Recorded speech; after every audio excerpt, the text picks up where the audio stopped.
सीधे से दे दो भैया मांगो तभी भिखारी भोर मिली में होरी नौकरी सरकारी। अल्लाह के नाम पे दे दे बाबू।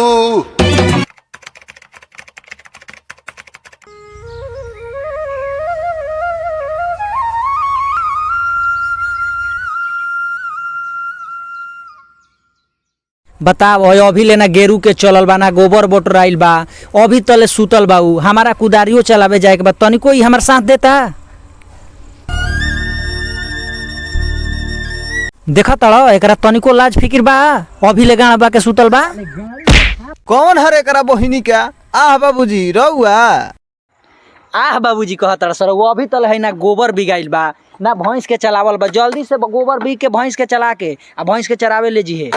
ये जो दहिया दिखाई दे रहा है ये गोबर बिकने वाला लग रहा है। MBBS नु किए हैं ये हमारा हेलना पर चढ़ता है MBBS जाके जल्दी भैंस के चला तोरा एजा रहे के बा तो ये गोबर हटाही के पड़ी आ ना तो अपन व्यवस्था देख आ जल्दी भागे जैसे घरे लोग गईले तो तू ही जनी है तो चलनी हम। हाँ तो जो जा बाग सलाब घरे ना रहम बाप हकी दो ना रहम घरे अब बाहर जातनी अब ना रहम ना एकदम बुढ़ावा तंग करके रख देले बाब रहे के नहीं।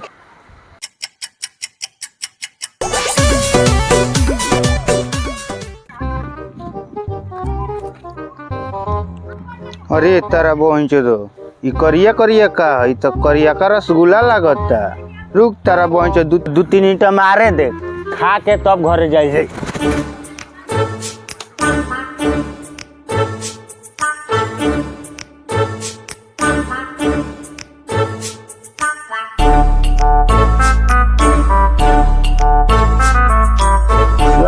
बा बढ़िया लगता हम ना जरूरत रही कि अपन गांव में रसगुल्लो के पेड़ बा।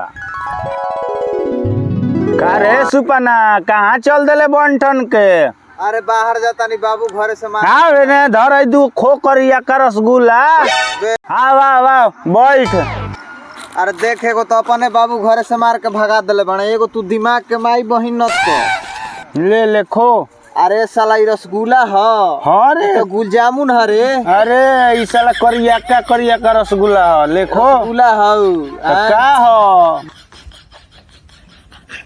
का कहीं भाई हमार बाबू इतना लड़चट बानू कि का कहे के बताओ है पढ़ लिख के हम गोबर उठाई ना ना भाई तू बहुत पढ़ल लिखल बड़े तू गेरू जानवर के मत उठाओ तू आदमी के गोबर उठाओ।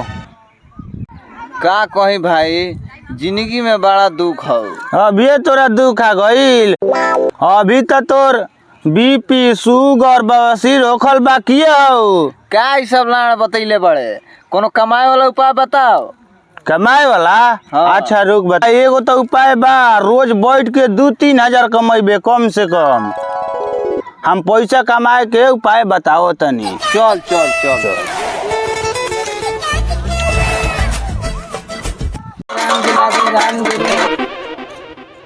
देख भाई हवे बिजनेस बा रोज के 2 से 3 हजार कमीनी हो करे के मन बा तो बोल। तो बहुत बढ़िया बा भाई ये कल जाई। ठीक ठीक चल चल भीरी से देखल जाओ। चल चल चल तब भिखारी वाला रूप धइए लियो। हाँ, चल चल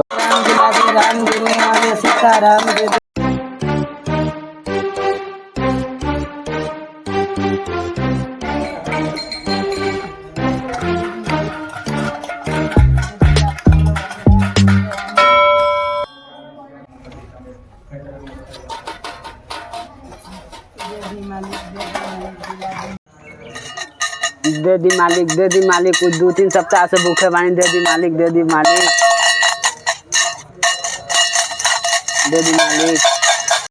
दे दिए मालिक कुछ दे दी 2 दिन से भूखले बानी दे दी मालिक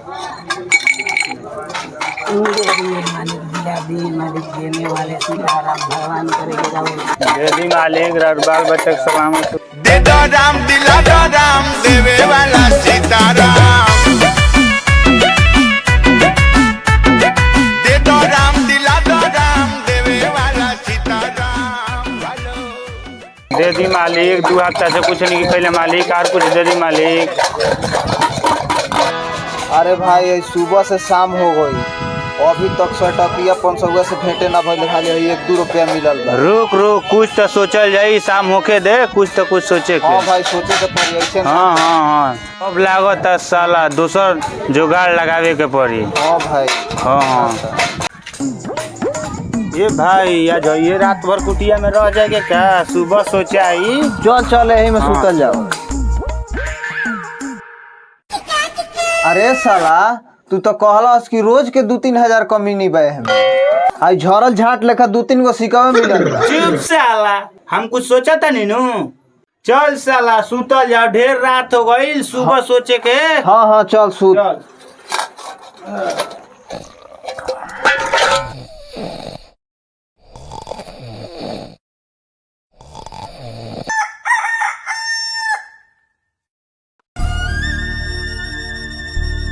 अरे साला अभी सुतले बड़े, उठ उठ उठ जल्दी, हम एगो उपाय सोचले बानी। कौन उपाय? अरे एगो हम तो रखिया फोड़ देता नहीं, सुनले बानी जो आनर आदमी के बड़ा पैसा मिलेला। मत साला साले में बड़ा पैसा नु बा, तार थूक हो रहा जाई, बाकी पैसा ना हो रही। अखिया काहे के फोड़बे, हम आन्हर के बड़ा बढ़िया रोल करीला। बे तो कर। चल आन्हर के हम रोल कर देतानी, देख ना तू। चल हम तो आन्हर के एक्टिंग इतना बढ़िया कर देम कि का कहे देख के। भाई तू आन्हर के रोल अगर कर देबे तो बोरा से पैसा अब 4 दिन में अंबानी बन जाए के। चल तब ठीक हाँ, बा। चल बढ़िया। परदेसी जाना नहीं मुझे छोड़ के। ए मालिक अनारा के नाम पर कुछ दे दी। गइलो बगल में हम पैसा ना रखी ना। ए मालिक तो ऑनलाइन कर दी, फोन पे, गूगल पे, पेटीएम। स्कैनर निकाल। ली चल रे, अब दोसर दुआर देखल जाओ। चल मार के बाबू हमके बनाई देले लंगरे, आके हम बहारवा में हो गईनी भिखा मंगा रे।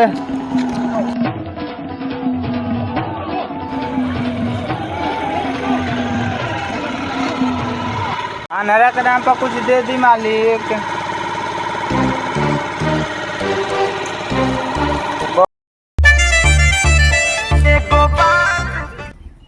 चल हुए घरवा हो। दे दो राम दिला दो राम देवे वाला सीताराम।